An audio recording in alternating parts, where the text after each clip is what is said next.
अस्सलाम वालेकुम। आज की वीडियो शुरू करने से पहले हम अपनी उस फोरकास्ट का जिक्र करना चाहते हैं जो हमने जनवरी में वीट के रेट के हवाले से की थी। उस वक्त हमने बिल्कुल क्लियर कहा था कि आने वाले मंथ्स में वीट का रेट 3500 से 3600 के दरमियान रहने के इम्कानात हैं।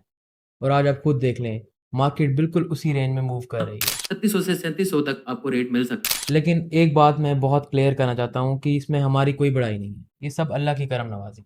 और उसके साथ साथ हमारी थोड़ी सी रिसर्च और मेहनत है जिसकी वजह से हम आप तक इतनी एक्यूरेट फोरकास्ट डिलीवर कर सकें।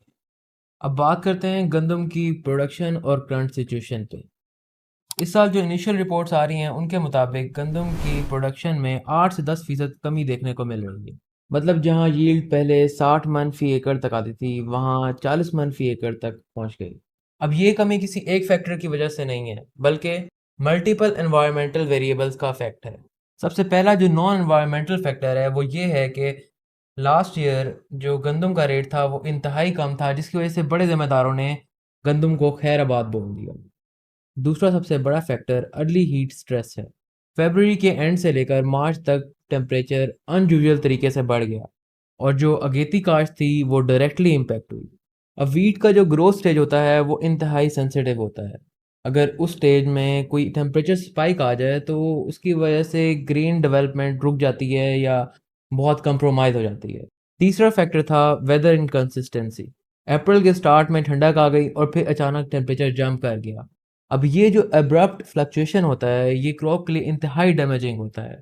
अब कुछ एरियाज में एक्सट्रीम हेल स्टॉर्म की वजह से फसल गिर गई और उसकी वजह से फर्दर लॉसेस हुए। अब बात करते हैं इस सीज़न की टॉप परफॉर्मिंग वैराइटीज़ के बारे में। अभी फाइनल तो कुछ नहीं कह सकते क्योंकि अभी हार्वेस्टिंग कंप्लीट नहीं हुई, लेकिन जो अर्ली फीडबैक है उसके मुताबिक दिलकश और जो नई वैरायटी है सवेरा, इन दोनों ने बाकी वैराइटीज़ के मुकाबले बहुत अच्छा परफॉर्मेंस दी है। कुछ मकामात पर फलक के भी बहुत अच्छे रिजल्ट्स आए हैं, लेकिन फाइनल जजमेंट तो तभी आएगी जब डाटा कंप्लीट हो जाएगा। आप सब के लिए ये समझना बहुत ज़रूरी है कि एग्रीकल्चर एक डायनामिक सिस्टम है और हर सीज़न का बिहेवियर बिल्कुल डिफरेंट होता है। अब चलते हैं हम अपने नेक्स्ट सेगमेंट की तरफ जो कि एक बहुत ही इम्पोर्टेंट और सेंसिटिव टॉपिक है। ये टॉपिक है, क्या गंदम को स्टोर करना ज़ख़ीरा अंदोज़ी है? क्योंकि इस्लाम में ज़ख़ीरा अंदोज़ी हराम है। देखें, यहाँ क्लैरिटी बहुत ज़रूरी है। जैसा कि आप सबको पता है कि जैसे ही गंदम फार्मर से मिडलमैन तक पहुँचती है, उसका रेट्स कुछ ही मंथ्स में बहुत ही हाई हो जाता है। जैसे कि लास्ट ईयर हुआ कि जब हार्वेस्टिंग सीज़न था, तब गंदम का रेट था 2100-2200 और जैसे ही मिडलमैन तक पहुंचा कुछ मंथ्स में उसका रेट पहुंच गया 4000-4500 तक, बल्कि 5000 तक भी गया। और इस सीज़न तो वैसे ही 2026 में गंदम की बहुत शॉर्टेज है, जिसकी वजह से इसका रेट और भी ज़्यादा आगे जाने के चांसेस हैं, जैसे कि 6000 तक भी जा सकता है या 7000 भी जा सकता है। सबसे पहले तो ये बात क्लियर कर लें कि हर स्टोरेज ज़ख़ीरा अंदोज़ी नहीं होती। अगर मार्केट में किसी चीज़ की शॉर्टेज हो और कोई बंदा उसको रोक के आर्टिफिशियली मार्केट में प्राइस बढ़ाए, तो वो ज़ख़ीरा अंदोज़ी होती है और वो यकीनन हराम है। लेकिन अगर सिचुएशन डिफरेंट हो, फसल की सप्लाई बहुत ज़्यादा हो और फार्मर सिर्फ इसलिए स्टोर करे कि फसल ज़ाया ना हो या फिर अपनी कॉस्ट रिकवर कर सके, तो ये ज़ख़ीरा अंदोज़ी नहीं है, ये एक रैशनल इकोनॉमिक डिसीजन है।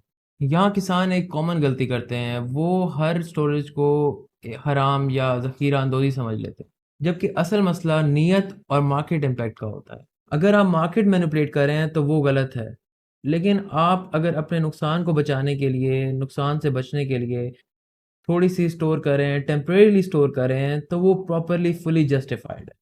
अगर आज के हालात में गवर्नमेंट प्राइसिंग एनफोर्स नहीं कर रही और ना ही फार्मर्स को सपोर्ट कर रही है, तो ऐसे हालात में फार्मर्स के पास सिर्फ एक ही ऑप्शन बचता है और वो ये है कि वो अपनी स्ट्रेटजी खुद ही मैनेज करें। और अगर कुछ अरसे के लिए वो अपनी फसल रोकता है तो ये सर्वाइवल है, ये एक्सप्लॉयटेशन नहीं है। तो अभी भी मैं आपको यही मशवरा देना चाहूँगा कि आप लोग स्टोर करें ताकि आप देखें, अगर आप सपोज 25% अपनी प्रोडक्शन अपनी यील्ड का सेल करके, लाइक आपने 100 मन पैदावार की और आप उसमें से 25 मन बेच देते हैं और अपना कैश फ्लो मैनेज करते हैं और बाकी 75 मन आप स्टोर कर लेते हैं, तो आपको फ्यूचर में 2-3 महीने में बहुत अच्छे रेट्स मिलेंगे इसके।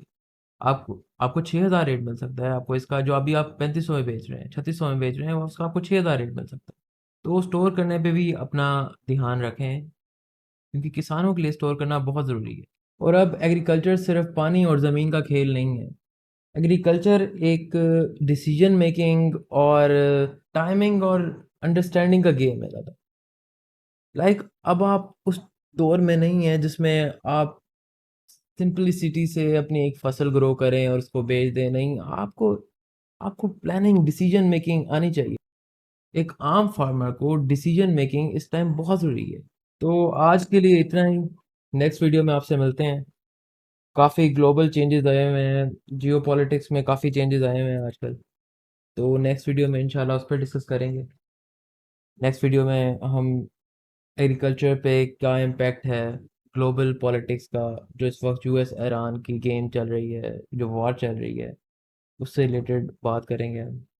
तो मिलते हैं नेक्स्ट वीडियो में। अल्लाह हाफ़िज़।